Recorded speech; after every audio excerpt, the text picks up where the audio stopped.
Afinal de contas, como que uma escola consegue identificar situações de violência? E mais, como que ela pode agir diante disso? Para a gente falar desse assunto, a primeira coisa que a gente precisa entender é rede de proteção. Rede de proteção é um conceito que a gente trabalha em vários setores, mas aqui, quando a gente trabalha com o público, né, criança e adolescente, a gente vai colocar diversas instituições, diversos órgãos que trabalham em conjunto para garantir a proteção das crianças e dos adolescentes. E a escola faz parte desse conjunto, dessa teia, né, de profissionais que trabalham em prol da garantia dos direitos das crianças e dos adolescentes. Então a escola está ali para auxiliar na proteção, no desenvolvimento das crianças e dos adolescentes. E enquanto a criança está ali sob os cuidados da escola, a escola tem responsabilidade sobre ela. E, portanto, é um dever comunicar, verificar o que pode estar acontecendo se algum desses sinais de violência são apresentados. Agora vamos passar para falar sobre a violência em si. Quando a gente fala de violência, vamos colocar aqui dois subtipos. O primeiro é a violência que acontece dentro da própria escola, dentro da própria instituição de ensino.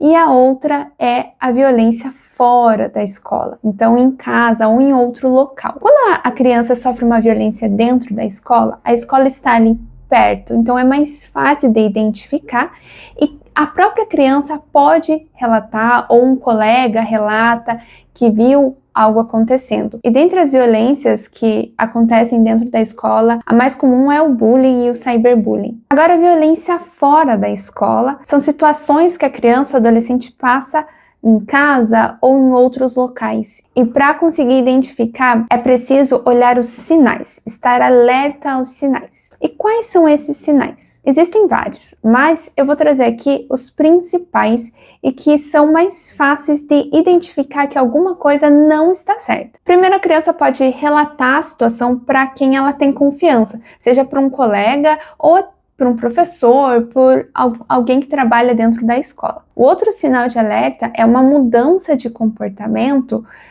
da criança e do adolescente que é identificado por psicólogos, psicopedagogos, pelos próprios professores mesmos, e que é incomum para aquela criança, é um comportamento estranho. Outro sinal de alerta é a criança apresentar um grande número de faltas escolares recorrentes.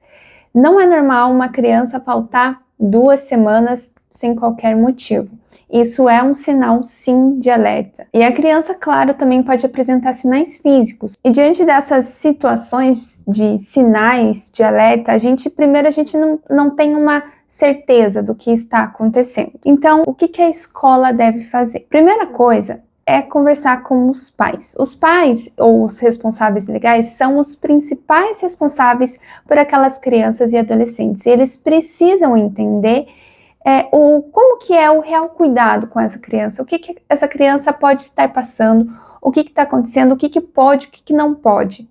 Então, o trabalho com a família é muito importante nesse primeiro momento. Eu sei que nem sempre as conversas com as famílias são simples e fáceis, mas é necessário. E mais para o final do vídeo, eu já te dou uma dica sobre o que você deve fazer quando conversar com os pais, principalmente. E é claro, junto a isso, aliado a isso, sempre manter o olhar naquela criança, um olhar atento, verificar enquanto ela está ali na escola, se ela está bem, se ela está protegida, se está tudo certo com ela. Quando a violência é dentro da escola, como eu falei, o bullying, o cyberbullying, a escola precisa também atuar ali não só com a criança que está sofrendo isso, mas principalmente com a família da criança que está praticando isso. Inclusive aqui no canal eu já fiz um vídeo sobre esse assunto do bullying, né, o que a escola deve exatamente fazer, mas o primeiro caminho é realmente essas conversas.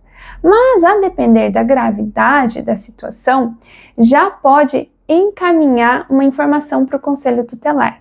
Então a criança apresentou um sinal que é muito grave, muito grave.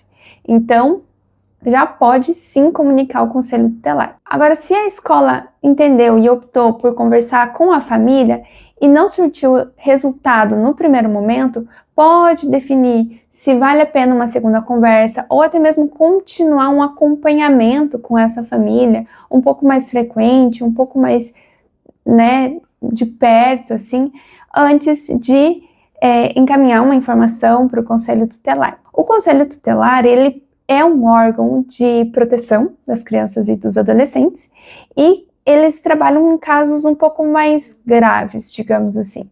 Então, eles vão até a casa das famílias, eles averiguam se está tudo certo, como é que tá, como é a rotina dessa criança.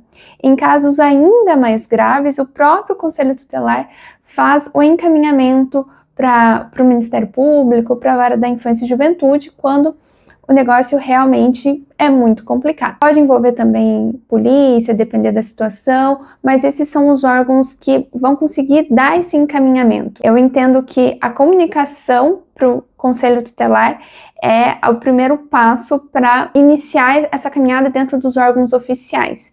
O conselho tutelar tem esse poder de fazer os encaminhamentos pertinentes. Então, assim, a escola, ela tem esse dever de proteção, ela tem esse dever de agir e não de se omitir diante de uma situação de violência com a criança ou com o adolescente. E o olhar com mais atenção para aquela criança específica, a conversa com os pais, até mesmo o acompanhamento familiar por um período mais longo, o encaminhamento para o conselho tutelar, a comunicação, né, com o conselho tutelar, ou até mesmo com a polícia em alguns casos. Tudo isso faz parte da atuação das escolas, das instituições de ensino para proteger as crianças e os adolescentes. E agora eu quero dar uma dica. Eu falei, né, que eu sei que a conversa com os pais nem sempre são fáceis. Ainda mais quando você está na posição ali da escola, você não é uma polícia, um conselho tutelar, um ministério público, né? Primeira coisa, para você garantir a segurança da escola, você precisa registrar.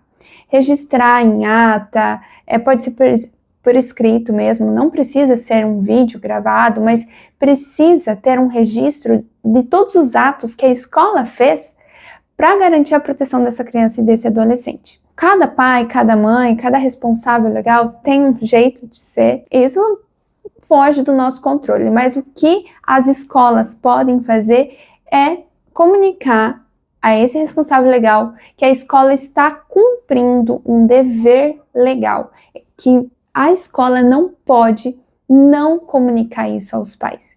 É um dever legal da escola de fazer isso e registrar cada passo, cada ato que aconteça. Outra coisa muito importante para encerrar esse vídeo é, se a criança realmente está sendo vítima de uma violência, é importante não revitimizar essa criança. A criança, ela precisa ser escutada de uma forma diferenciada por profissionais específicos. Não é legal você pedir para a criança ficar repetindo a história.